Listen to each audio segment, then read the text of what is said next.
If you are a full-time worker, take care of a family, take care of a kid, or whatever it is that is another basically full-time gig, and you are a nursing student, you're in the right place.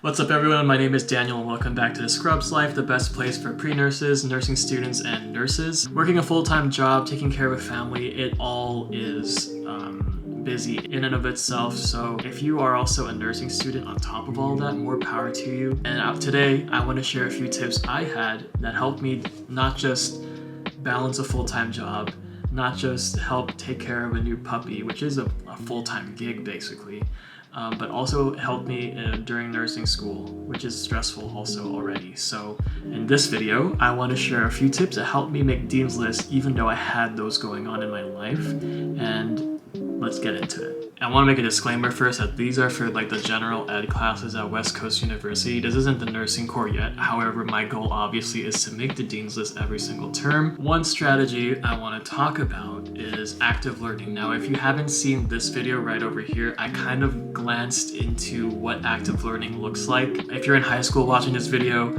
college, if you're a nursing student, active learning is something that you should adopt because it's the best way to learn and remember things. Now, it's easy to cram in high school, it's easy to cram sometimes even in college, but that's not how you should be learning things. In the end, if you're going into the nursing profession, in my opinion, the best way to do it is to actually know what you're learning. So that video talked about a strategy of when you have a study guide. I don't know if every professor is gonna provide you with a study guide, but if they do, I would highly suggest you following that tip. If they don't, one thing that I would highly suggest you guys doing, you should be looking at the learning objectives at every PowerPoint that your professor gives. Now, most of the time you will be getting a PowerPoint. If for some reason you don't get a PowerPoint, look at your book. There's learning objectives in your book. So what you're gonna do is you're gonna take the learning objectives and form them into a question. And you wanna be able to answer the question that you formed it out from. Because more often than not, the professors are going to be testing on what the learning objective is, because that's the whole point of them teaching it to you, is if you don't know how to track the circulatory system in order and the ins and outs of it, then why were they giving you the objective in the first place? Take note of the learning objectives and form them into a question. The next thing I want to touch on again is practice questions. Guys, if you are not doing practice questions, you are doing it wrong. You're supposed to be able to test yourself on the material and be able to answer it. Writing notes will only get you so far. Sometimes it helps. Just reading notes for some professors in some cases. But again, I just want to go back to the whole deal that you should be knowing exactly what you're doing in terms of, like, say, anatomy. That's one thing that you just have to nail, because when you get to the hospital and you have to help patients and you have no idea what's going on, that's not good. So might as well start some good habits now. So how you want to do these practice questions is you want to simulate a test environment as much as possible.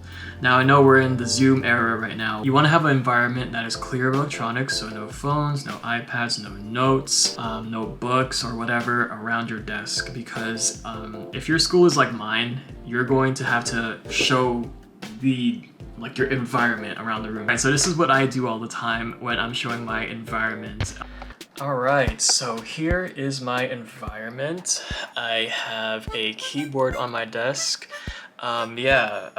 This should be gone. This should not be on your desk when you are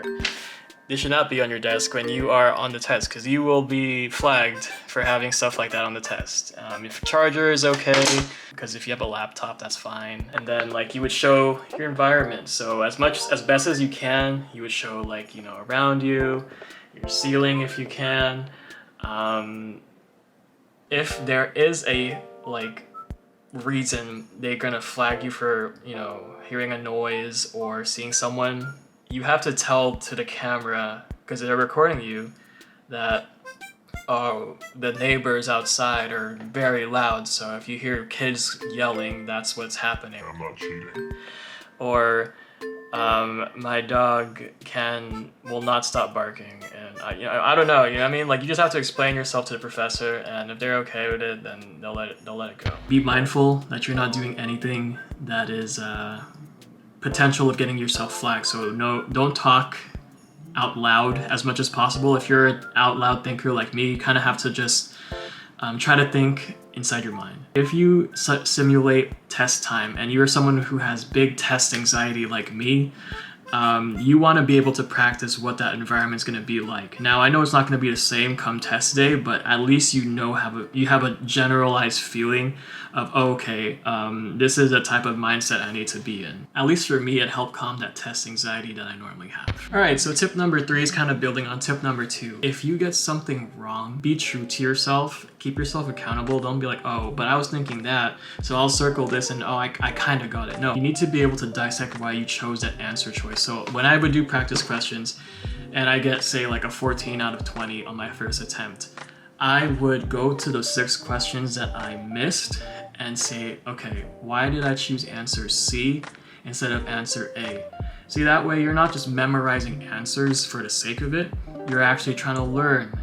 Okay, so tip number 4, again, I'm gonna build on those practice questions because they're such a helpful tool. Reform the question. You might be thinking, oh, but what happens after I finish the practice questions and can't find any more online, and then the professor doesn't have any more for me, and I don't want to drop $50 on a question book. Go back to the questions you already have. If one answer choice is wrong, you can make something like, oh, label what is false out of these 3 answer choices. You know what I mean? Something like that. Use the questions you already have and recycle them and form it into your own questions. And my last tip I'll give for this video on how I got Dean's List in my first term is to form a schedule. I have said this many times in all of my videos, and it is because it is freaking true.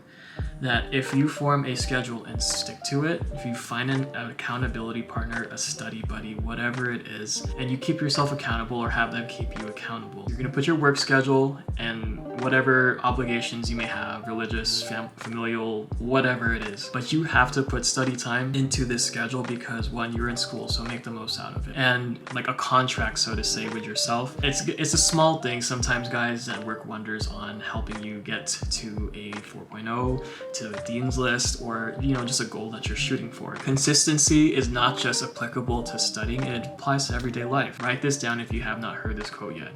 How you do something is how you do everything. And if you're able to follow those tips, it will get you one step closer to your goal. I wish you all the best. I finally have my classes for next term, so I'm gonna be starting that today. And also, before I close out the video, make sure to check out thescrubslife.com. It's an online community and store where we have a awesome support foundation for people in our field of nursing, because we all know how stressful this field can be, especially during these times. So when you get the chance, check out thescrubslife.com. Thank you guys for watching. Thank you for stopping by. Remember not to hurt anyone, and to be yourself, love yourself, and do what makes you happy. Peace out, guys.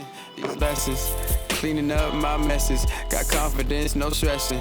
I swear to God we'll make it. I swear to God we'll make it. No one could judge me, don't care if I'm lucky. We destined for this, just me and my buddies. Not in it for money, I'm in it for loving. I'm in it for loving. Learn from mistakes, learn from the great. Stop or the hate, homie, take a break. Not a single place, you can see it on my face.